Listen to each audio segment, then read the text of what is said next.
नमस्कार दोस्तों, आप सभी का स्वागत है अपने यूट्यूब चैनल स्टडी वी 2.0 में। आज हम लोग करने वाले हैं एक बार फिर से एलपी का सेट नंबर 8 करेंगे। एलपी का सेट नंबर 8 करेंगे जिसमें हम लोग करेंगे प्रीवियस ईयर क्वेश्चन 13/8/2018 का प्रीवियस ईयर क्वेश्चन शिफ्ट।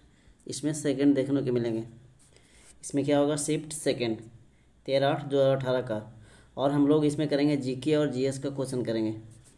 इसमें हम लोग क्या करेंगे, जीके और जीएस का क्वेश्चन करेंगे। तो चलिए स्टार्ट करते हैं वीडियो को बिना कोई देरी किए हुए आज का पहला क्वेश्चन से। आज का पहला क्वेश्चन इसमें होगा, देखिए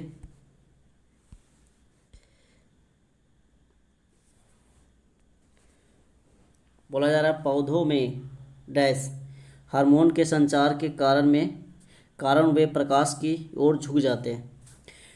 पौधों में फिल इन द ब्लैंक्स है ना, डैश हार्मोन किस हार्मोन के कारण होते हैं जो वो प्रकाश की ओर झुक जाते हैं। तो इसका राइट आंसर हो जाएंगे ऑक्जिन। इसका राइट आंसर क्या हो जाएंगे, ऑक्जिन हार्मोन के कारण प्रकाश की ओर क्या होते हैं, वो झुक जाते हैं पौधे। ऑक्जिन को ग्रोथ हार्मोन के नाम से जानते हैं। इसको हम लोग ग्रोथ हार्मोन के नाम से जानते हैं या वृद्धि हार्मोन के नाम से भी जानते हैं इसको। ठीक है, ग्रोथ हार्मोन या वृद्धि हार्मोन के नाम से इसको हम लोग जानते हैं। यह पौधे के शीर्ष भागों में पाया जाता है। ऑक्सीजन की बात करें तो ये पौधे के शीर्ष भागों में पाया जाता है। और क्या होता है कि इसके द्वारा पौधे की लंबाई में वृद्धि होती है। पौधे की लंबाई में क्या होती है, तो वृद्धि होती है। ठीक है, एक एक पॉइंट करके क्लियर हो गए। नेक्स्ट क्वेश्चन देखते हैं। एक और आते हैं इसमें जिब्रेलिन। जिब्रेलिन यह फूलों तथा पत्तियों को विकसित होने में मदद करता है। जिब्रेलिन है जो फूलों और पत्तियों को विकसित होने में क्या करता है, मदद करता है। ऑक्सीजन हार्मोन की खोज की बात करें तो 1880 में डार्विन के द्वारा किया गया था। 1880 में साइटोकाइनिन पौधों में कोशिका का विभाजन और ये क्या करता है कि वृद्धि को बढ़ावा देने में मदद करता है। कोशिका विभाजन में साइटोकाइनिन। नेक्स्ट क्वेश्चन देखिए।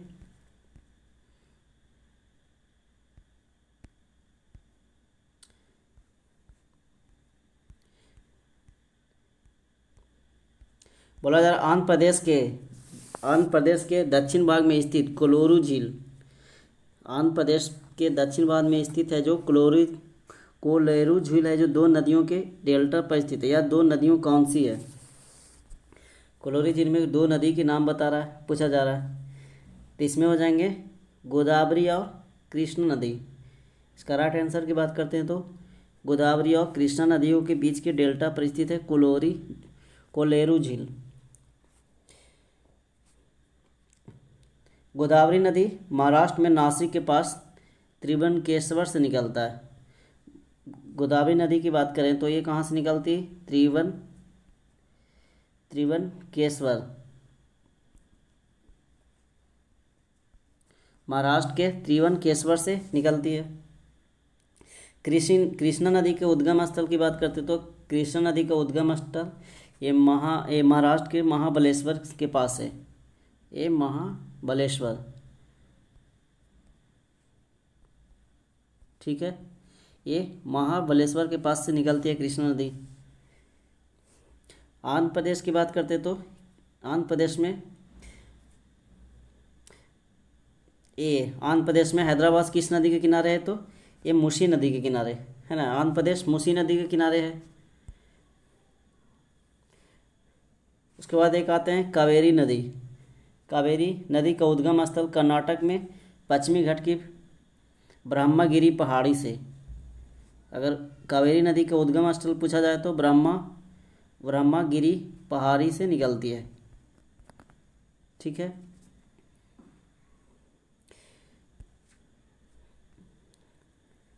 नेक्स्ट क्वेश्चन पे चलते हैं हम लोग।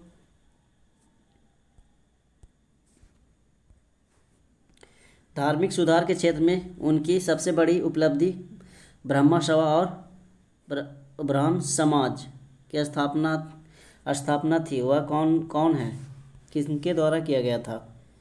धार्मिक सुधार के क्षेत्र में उनकी सबसे बड़ी उपलब्धि ब्रह्म सभा और ब्राह्मण समाज की स्थापना की थी। वह कौन है? तो इसका राइट आंसर हो जाएंगे राजा राम मोहन राय के द्वारा। राजा राम मोहन राय के द्वारा। हाँ,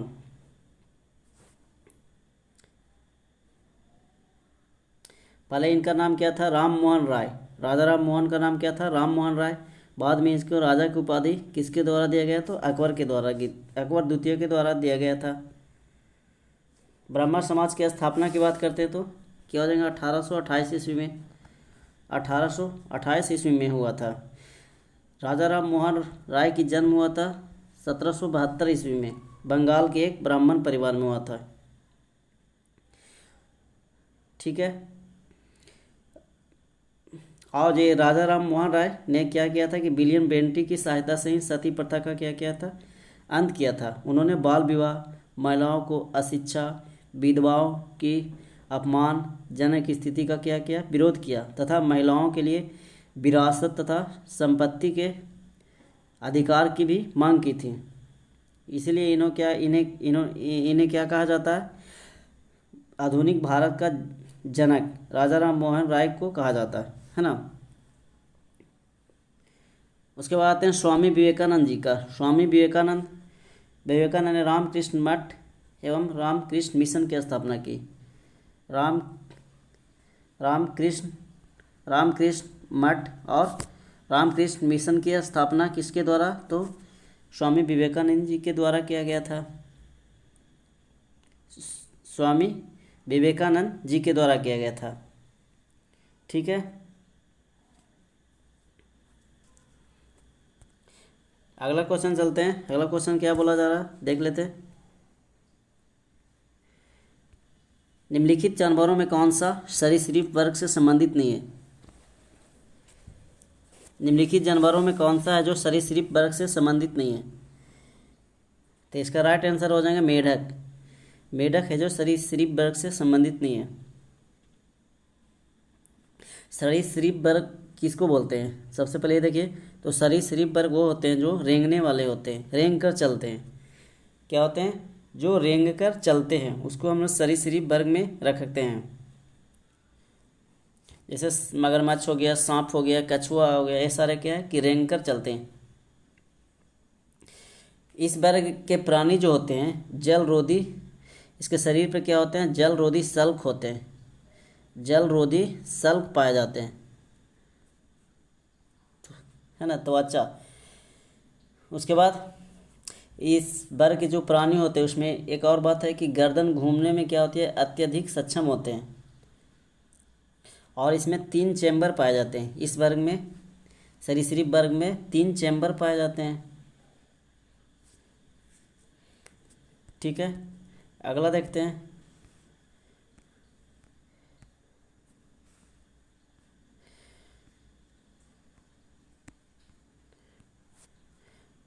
तो अगला क्वेश्चन है, यदि किसी वस्तु का वेग इसके प्रारंभिक वेग से दुगना हो जाता है तो इसकी प्रारंभिक गति ऊर्जा का n गुना हो जाती है, तो n का मान कितना होगा? बोला जा रहा है कि यदि किसी वस्तु का वेग जो है, वेग प्रारंभिक वेग से दुगना, यानी प्रारंभिक वेग भी है तो बाद में क्या होगा? दुगना हो जाएगा, 2 गुना 2 भी। इसकी गति ऊर्जा, इसकी प्रारंभिक गति ऊर्जा से n गुना हो जाता है। ठीक है यहाँ तक। तो n का मान पूछा गया है। क्या पूछा गया? n का मान। तो हम लोग जानते हैं कि काइनेटिक एनर्जी बराबर होता है हाफ mv²। पहला वेग क्या बोला जा रहा है? दुगना, यानी 2 भी कर लेते हैं। प्रारंभिक वेग को 2 भी कर लिए, तो काइनेटिक एनर्जी कितना हो जाएगा? यहाँ पे इसको निकाल सकते हैं 1/2। m का मान m रख लेते हैं और v का मान 2 भी रखेंगे, तो यानी कितना हो जाएगा? 4। वी स्क्वायर, है ना। इसको मल्टीप्लाई यहाँ भी का मान यहाँ पे पुट करेंगे 2v, तो 4v स्क्वायर। यहाँ तक क्लियर है। उसके बाद हम लोग निकालेंगे क्या, बोला जा रहा है कि इसकी गति ऊर्जा जो है, यानी अभी हम लोग निकालेंगे गति ऊर्जा, ये वाला हाफ एम 4v स्क्वायर। गति ऊर्जा, प्रारंभिक गति ऊर्जा का n गुना होता है। जो प्रारंभिक गति ऊर्जा कितना था, हाफ एम वी स्क्वायर। तो हाफ एम वी स्क्वायर को क्या करेंगे, n गुना करेंगे, ठीक है। तो इसको यहाँ लिख देते हैं कि n गुना half M V square equal to half M 4v square, ठीक है। अब आप लोग यहाँ से आराम से इसको निकाल सकते हैं, एन का वैल्यू। वाई वी से वी कट गया, एम से एम कट गया, उसके बाद 2 से 2 कट गया, यानी एन बराबर कितना आ गया, तो 4। एन का वैल्यू कितना आ गया, एन का वैल्यू कितना आ गया है, तो 4। एन इक्वल टू 4, ठीक है। तो इसका right answer option number B में दिया गया है। इसका राइट आंसर कितना है, ऑप्शन नंबर बी में 4 दिया गया। चलिए अगला क्वेश्चन देख लेते हैं। अगला क्वेश्चन क्या बोलते हैं, अगला क्वेश्चन नंबर 70 में देखिए। बोला जा रहा है कि कॉपर सल्फेट का जलीय विलयन, जो कॉपर सल्फेट है उसका जलीय विलयन क्या होगा। नीले लिटमस पथ को लाल रंग में परिवर्तित करेगा, लिटमस पथ को प्रभावित नहीं करता है, लाल लिटमस को नीले रंग में परिवर्तित करता है, लाल और नीले दोनों लिटमस पथ को प्रभावित करता है। इसका राइट आंसर क्या हो जाएगा, कॉपर सल्फेट का जलीय विलयन। अगर कॉपर सल्फेट का जलीय विलयन है तो ये क्या करेगा कि नीले लिटमस पत्र को लाल रंग में क्या करेगा जाएगा, ये परिवर्तित कर देगा, है ना। नीले लिटमस पत्र को लाल रंग में कॉपर सल्फेट का विलयन है जो परिवर्तित कर देगा। क्या होता है कि इसमें copper CuSO4, copper sulphate CuSO4 अम्लीय प्रकृति का होता है। एक ऐसा होता है, एक अम्लीय होता है ना, अम्लीय प्रकृति का होता है। अम्ल है जो नीले लिटमस पथ को क्या कर देता है, तो लाल कर देता है। यहाँ तो समझ सकते हैं कि ये अम्लीय होगा तो अम्ल क्या करता है कि नीले लिटमस पथ को लाल कर देता है। अम्ल क्योंकि ये अम्लीय प्रकृति की है। अम्ल है मिथाइल ऑरेंज को भी लाल कर देता है। अम्ल है जो मिथाइल ऑरेंज को भी लाल कर देता है। उसके बाद आते हैं क्षार जो होते हैं, इसको छोड़ दीजिए। उसके बाद अम्ल जो होते हैं, अम्ल का पीएच मान 7 से कम होता है, और क्षार का क्या होता है, 7 से अधिक होता है। क्षार का क्या होता है, 7 से अधिक होता है, और अम्ल का 7 से कम होता है। पीएच स्केल की खोज कब किया गया था, तो 1909 ईस्वी में। 1909 में सोरेनसन के द्वारा खोजा गया था। नेक्स्ट क्वेश्चन पे बात करते हैं। नेक्स्ट क्वेश्चन क्या है,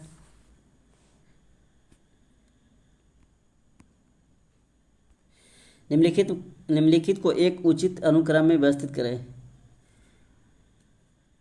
तो सबसे पहले क्या दिया, उत्परिवर्तन है, जनात्मक विगलन है, प्राकृतिक चयन है, विकास है। तो सबसे पहले क्या होगा,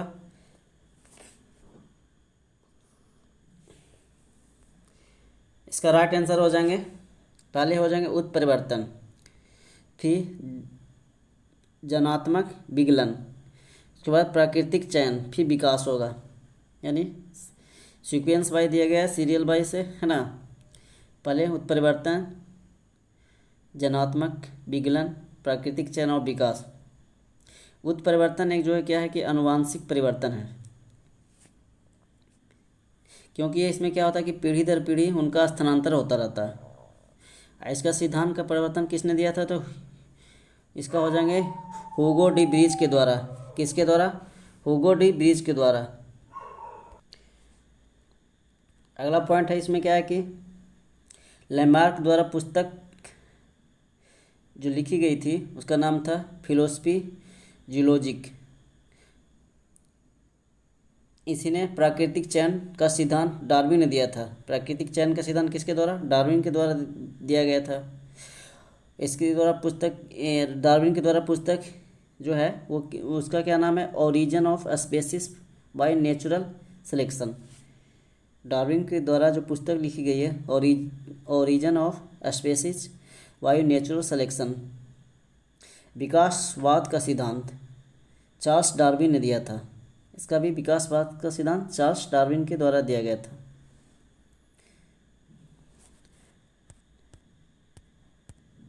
अगला क्वेश्चन देख लेते हैं।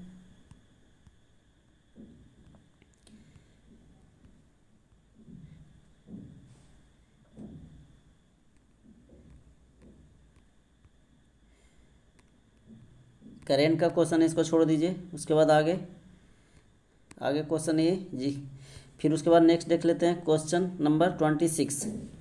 क्वेश्चन नंबर 26, इसमें क्या बोला जा रहा है कि नाइट्रोजन परमाणु में उपस्थित न्यूट्रॉनों की संख्या। नाइट्रोजन परमाणु एक क्या है कि नाइट्रोजन परमाणु उसमें उपस्थित इलेक्ट्रॉनों की संख्या पूछा जा रहा है। तो अगर बात करते हैं इसमें इलेक्ट्रॉनों की संख्या कितने हो जाएंगे? तो 7 हो जाएंगे। न्यूट्रॉनों की संख्या कितने हैं? तो 7 हो जाएंगे। वनस्पति वृद्धि को बढ़ावा मिलता है। नाइट्रोजन से क्या होता है कि वनस्पति वृद्धि से बढ़ावा मिलता है, क्योंकि नाइट्रोजन से प्रोटीन बनती है। और जीव द्रव में क्या करता है कि ये अभिनव अंग है एक तरह से। ये द्रव नाइट्रोजन का उपयोग बैल के वीर्य को संरक्षित कर रखने में किया जाता है। उसके बाद नाइट्रोजन का उपयोग यूरिया में भी होता है। इसका इलेक्ट्रॉनिक विन्यास कितना होता है? 1s2 2s2 और 2p3 है ना। इसका इलेक्ट्रॉनिक विन्यास हो गया। खेत में नाइट्रोजन की आपूर्ति के लिए यूरिया डाला जाता है, क्योंकि इसका मात्रा कितना होता है? 46%। नाइट्रोजन की मात्रा कितना होता है उसमें? 46%। ठीक है, नेक्स्ट क्वेश्चन चलते हैं हम लोग। नेक्स्ट क्वेश्चन क्या है? एक ध्वनि है जो इसमें कि एक ध्वनि तरंग की आवृत्ति 4 किलो हर्ट्ज है और तरंग दैर्घ्य 40 सेंटीमीटर है। तो ध्वनि तरंग द्वारा 3.2 किलोमीटर की दूरी तय करने में कितना समय लगेगा? 3.2 किलोमीटर की दूरी तय करने में कितना समय लगेगा? तो हम लोग इसको निकालते हैं। पहले n बराबर कितना दिया गया है? तो 4 किलो हर्ट्ज है ना। 4 किलो हर्ट्ज है, 4 किलो हर्ट्ज। n बराबर, तब v बराबर क्या होता है? v बराबर n into lambda. n into क्या होता है? लेमडा है ना। v बराबर n इंटू इसका हो जाएंगे लेमडा हो जाएंगे। यानी v बराबर 4 इंटू कितना हो जाएंगे? 4 इंटू 10⁻³ इसका कितना हो जाएगा? 10⁻³ इतना हर्ट्ज। ये क्या हो जाएंगे? इतना हर्ट्ज हो जाएंगे।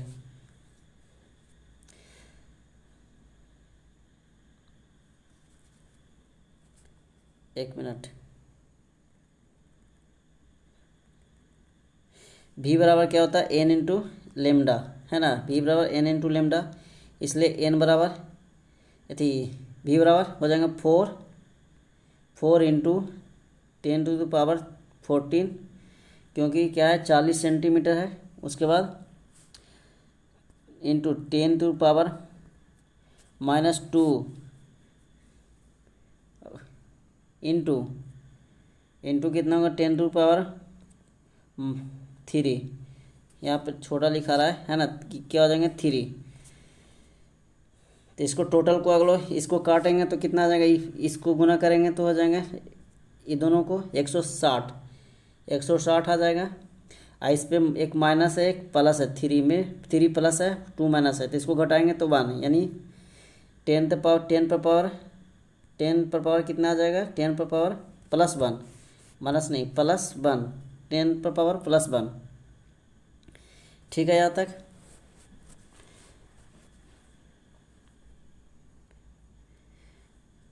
लेमडा बराबर कितना दिया गया? तो लेमडा बराबर 40 सेंटीमीटर। अभी हम लोग निकाले लेमडा बराबर 40 सेंटीमीटर दिया हुआ था। इसमें डिस्टेंस कितना दिया गया तो 3.2 दिया गया 3.2। तो हम लोग 160 को क्या लिख सकते हैं 160 को क्या लिख सकते हैं, इसको लिख सकते हैं 1.6 इंटू 10⁻³ मीटर पर सेकेंड। 1.6 इंटू 10⁻³ मीटर पर सेकेंड लिखेंगे। यहाँ तक ठीक है। इसके बाद हम लोग को डिस्टेंस कितना दिया गया 3.2 डिस्टेंस दिया गया है ना। तो हम लोग समय निकालेंगे। समय बराबर क्या होता है, समय बराबर होता है दूरी बटे चाल। तो दूरी यहाँ से कितना है 3.2 गुना 10⁻³ बटे 1.6 इंटू 10⁻³ हो गया यहाँ से। अब इसको काट दीजिए, ये वाला तो कट जाएगा साफ, ये भी कट जाएगा। 2 बार में 16 दूनी 32, पॉइंट से पॉइंट ख़त्म यानी 2 सेकेंड। इसका आंसर कितना आ जाएगा 2 सेकेंड। ठीक है, इसका राइट आंसर हो जाएगा ऑप्शन नंबर ए। अगला क्वेश्चन चलते हैं। क्वेश्चन नंबर 28, विद्युत प्रवाह को मापने के लिए निम्नलिखित में कौन सा यंत्र का प्रयोग किया जाता है। तो इसका हो जाएंगे एमीटर। इसका राइट आंसर क्या हो जाएंगे एमीटर। एमीटर को क्या विद्युत प्रवाह को क्या करने के लिए मापने के लिए किया जाता है। उसके बाद आते हैं वोल्टीमीटर के बाद में। तो वोल्टीमीटर को वोल्टेज मापने के लिए, वोल्टीमीटर का योग किस लिए किया जाता है तो वोल्टेज नापने के लिए, वोल्टेज को मापने के लिए वोल्टीमीटर का प्रयोग करते हैं। उसके बाद गैल्वेनोमीटर का प्रयोग करते हैं। विद्युत धारा की प्रबलता, विद्युत धारा की प्रबलता को मापने के लिए गैल्वेनोमीटर का प्रयोग करते हैं। ठीक है, नेक्स्ट क्वेश्चन चलते हैं हम लोग। अगर आप लोगों को वीडियो अच्छा लग रहा है तो वीडियो को लाइक कर दें, और मेरे चैनल पर पहली बार आए हैं तो चैनल को एक बार सब्सक्राइब कर दें, और ताकि इसी तरह के वीडियो आपको आगे देखने को मिलेंगे।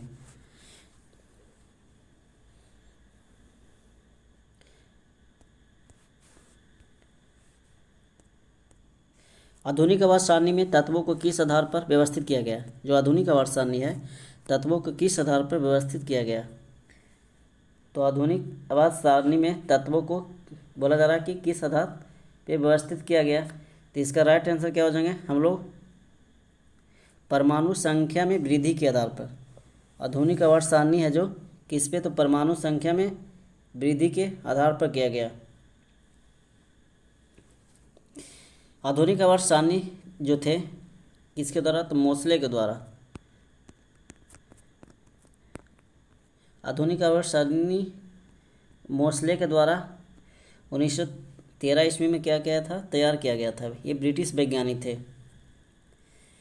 आधुनिक आवर्त सारणी में आवर्तों की संख्या की बात करते हैं, कितने आवर्त है। तो इसमें आवर्तों की संख्या की बात करते हैं तो 7 आवर्त है। कितने आवर्त था तो 7 आवर्त है। वर्ग की बात करते हैं तो इसमें 18 वर्ग है।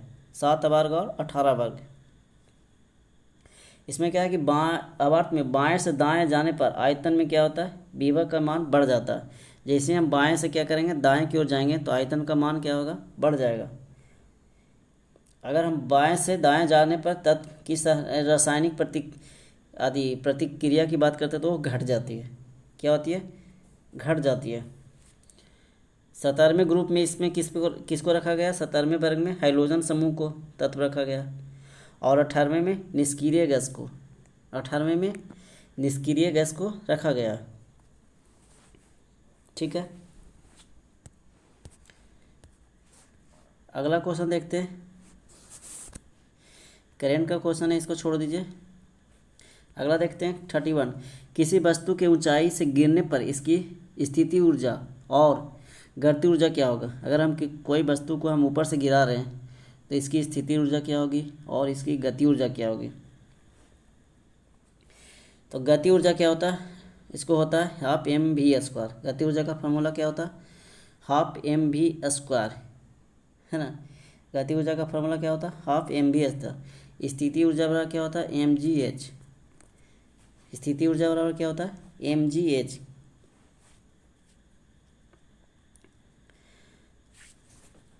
तो इसमें क्या बोला जा रहा है, इसकी स्थिति या गति ऊर्जा में कोई परिवर्तन नहीं होगा। पहला तो होगा, ये तो गलत है। इसकी स्थिति बढ़ जाती है जबकि गति ऊर्जा घट जाती है, नहीं घटेगा क्यों। उसके बाद इसकी स्थिति और गति ऊर्जा कम हो जाती है, ये भी नहीं होगा। इसकी स्थिति ऊर्जा कम हो जाती है और गति ऊर्जा बढ़ जाती है, हाँ ये सही है ना। स्थिति ऊर्जा क्या हो जाएगा, कम हो जाएगा, गति हो जाएगा। ऊपर से नीचे गिराएंगे तो गति तो बढ़ेगा ना किसी का, तो गति ऊर्जा बढ़ जाती है।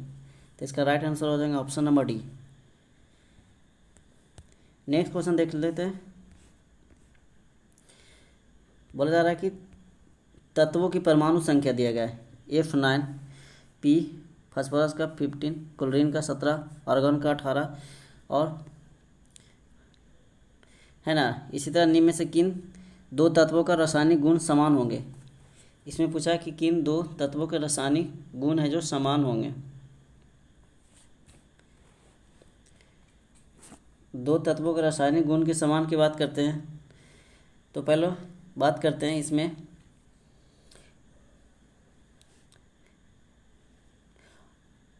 इसमें ऑर्गन है ना। क्या है कि ऑर्गन एक क्या है कि निष्क्रिय गैस है। ऑर्गन एक निष्क्रिय गैस है। फास्फोरस एक ज्वलनशील गैस है। फास्फोरस क्या है, एक ज्वलनशील गैस है। उसके बाद एफ को और Cl को यानी हाइड्रोजन जो है, हाइड्रोजन को आवर्त सारणी में 17वां में रखा गया, 17वां वर्ग में, 17वें वर्ग में रखा गया। तो इसका राइट आंसर हो जाएंगे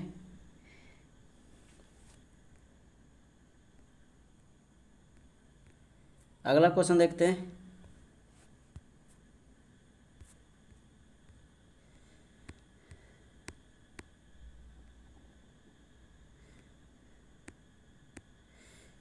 दो 2016 का करंट दिया गया, इसको छोड़ दीजिए, इसको भी छोड़ देना है।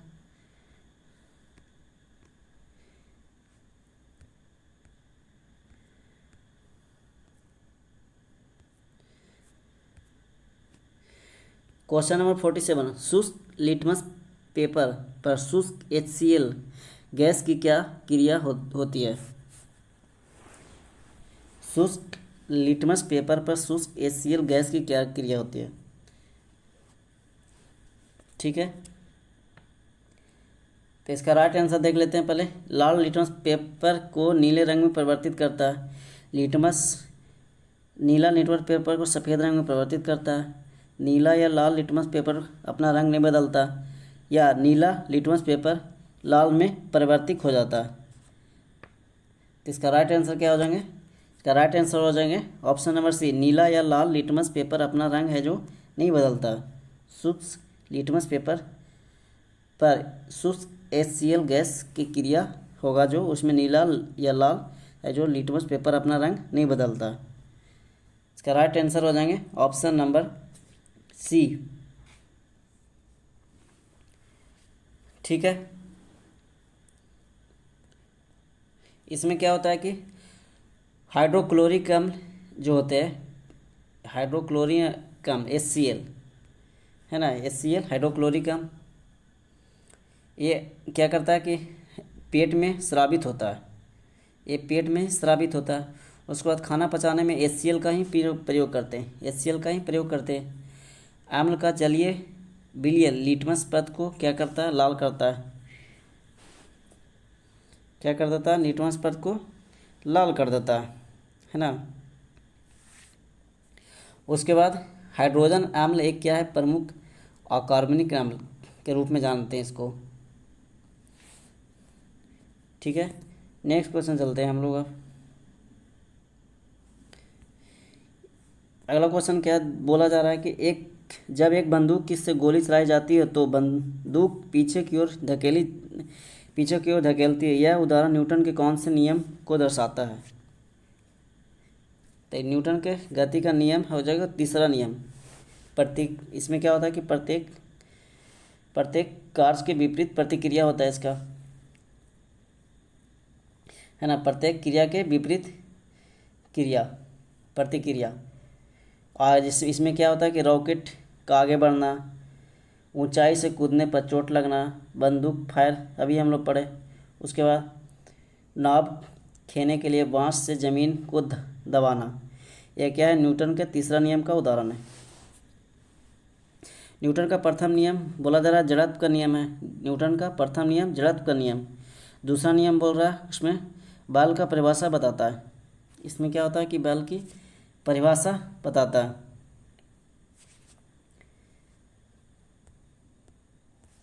अगला क्वेश्चन है, बोला जा रहा है निम्न में कौन सा रेडियोधर्मी तत्व है जो नहीं है। रेडियोधर्मी तत्व है जो नहीं है, तो इसका राइट आंसर हो जाएगा टाइटेनियम। टाइटेनियम रेडियोधर्मी तत्व नहीं है। इसको रणनीति धातु के रूप में जानते हैं। टाइटेनियम को किसके रूप में, तो रणनीति धातु के रूप में जानते हैं। टाइटेनियम को रणनीति धातु के रूप में जानते हैं। थोरियम केरल में बालू में पाया जाता है। केरल के बालू में पाया जाता है क्योंकि इसका उपयोग भट्टी के रूप में किया जाता है, ईंधन भट्टी। टाइटेनियम का परमाणु संख्या की बात करें तो 22। प्लूटोनियम है जो एक भारी रेडियो सक्रिय तत्व है ना। थोरियम का परमाणु संख्या 90। इसका क्या हो जाएंगे 90।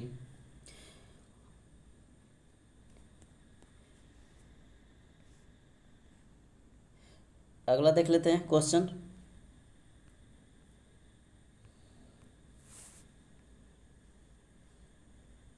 ये करेंट का क्वेश्चन है, इसको छोड़ दीजिए।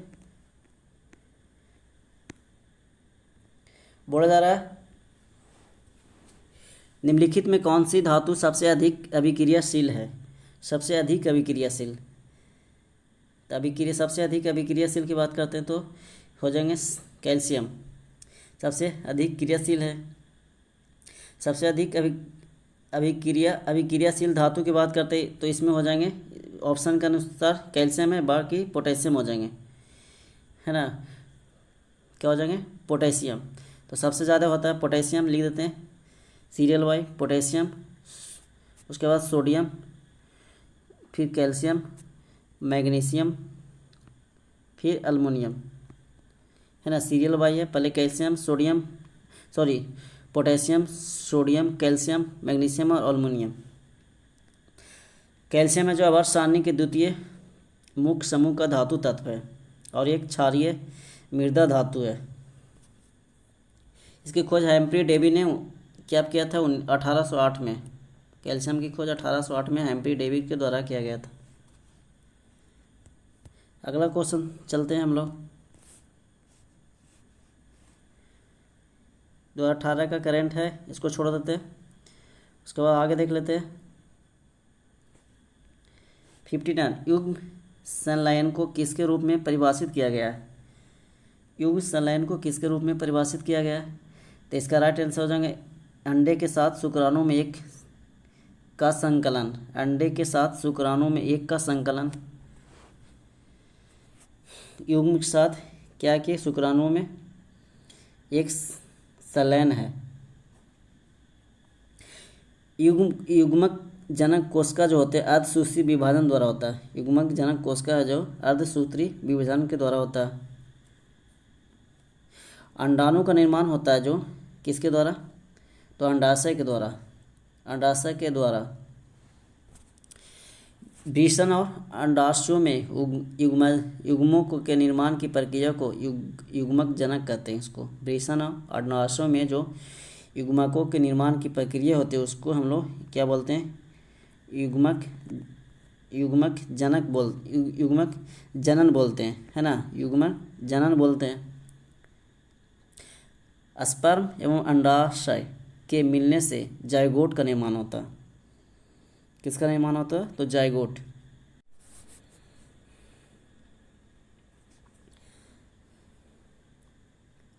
अगला क्वेश्चन देखिए।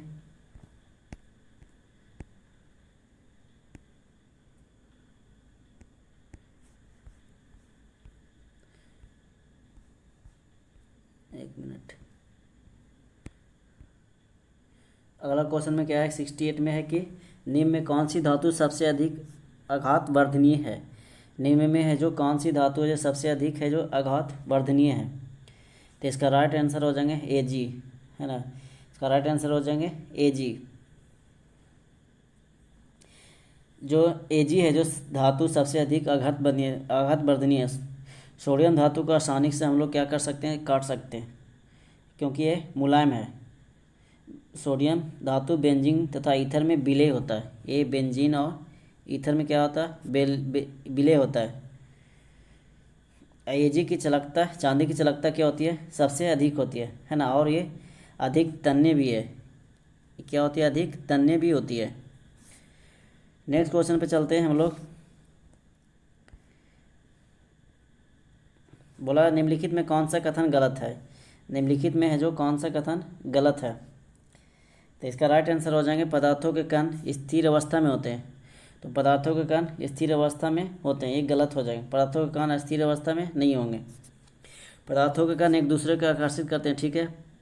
पदार्थ के कणों के बीच रिक्त स्थान भी होते हैं, ये भी सही है। पदार्थ के कण बहुत छोटे होते हैं, ये भी सही है ना। इसका राइट आंसर हो जाएंगे ए। इसमें गलत पूछा है तो गलत आंसर, राइट आंसर ए। अगला क्वेश्चन देखिए, इस करंट का क्वेश्चन, इसको छोड़ देते हैं, आगे देख लेते हैं। ये आज का लास्ट क्वेश्चन था, अब क्वेश्चन नहीं है, ठीक है। ये आज का लास्ट क्वेश्चन था।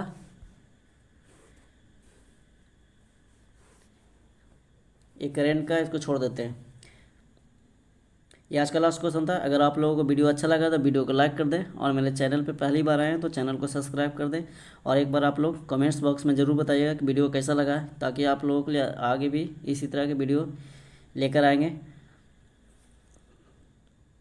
वीडियो के अंत तक बने रहने के लिए सभी को धन्यवाद।